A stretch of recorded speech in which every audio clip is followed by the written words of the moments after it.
My name's Evan, and I've always had an unhealthy obsession with abandoned places. Factories, asylums, hospitals, I've explored them all. So, when I heard about Briar Ridge, a mining town in Nevada abandoned since the 1920s, I knew I had to see it for myself. Locals warned me not to go after dark. They said miners still walk the streets at night, searching for a way out. I laughed it off. My plan was simple. Arrive before sunset, take photos, camp in one of the old buildings, and leave at sunrise.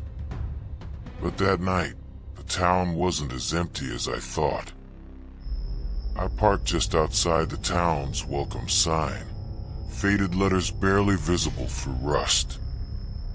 Walking in felt like stepping into a photograph that had been forgotten for a century. Wooden storefronts leaned at odd angles, windows were shattered, and the wind whistled through broken shutters. I set up my small tent inside the old saloon.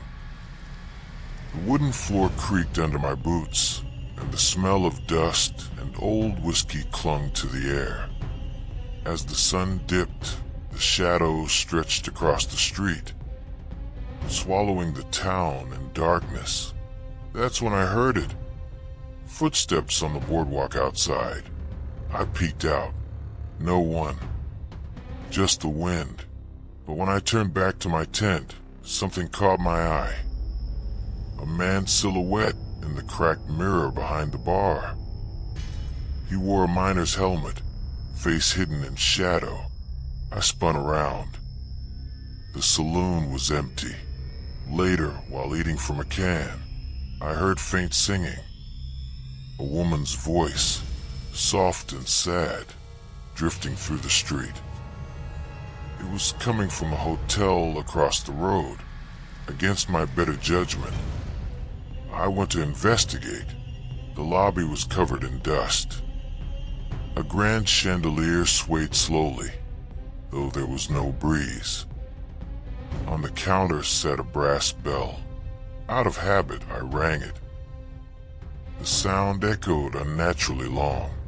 A door behind the counter creaked open, revealing a hallway lined with doors. As I stepped inside, every door slammed shut at once. The singing grew louder, now accompanied by footsteps following me. I didn't turn around. At the end of the hallway was a large ballroom. Moonlight spilled through shattered windows. And in the middle of the room, a woman in a tattered red dress was dancing alone. She stopped mid-step and slowly turned toward me, her face pale, eyes black as coal.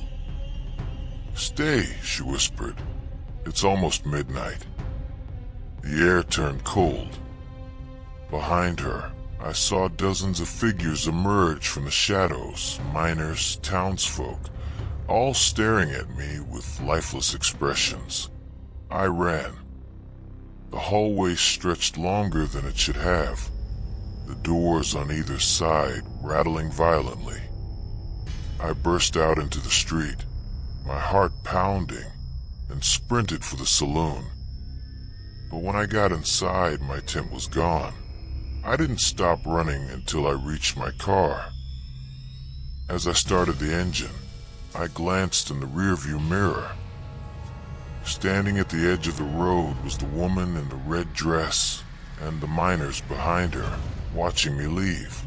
When I finally reached the main highway, my phone lit up with a new photo in my gallery. It was me, asleep inside the saloon. The caption read, "Come back soon." I deleted the picture, but it still burned into my mind. And I've never stepped foot in an abandoned place again.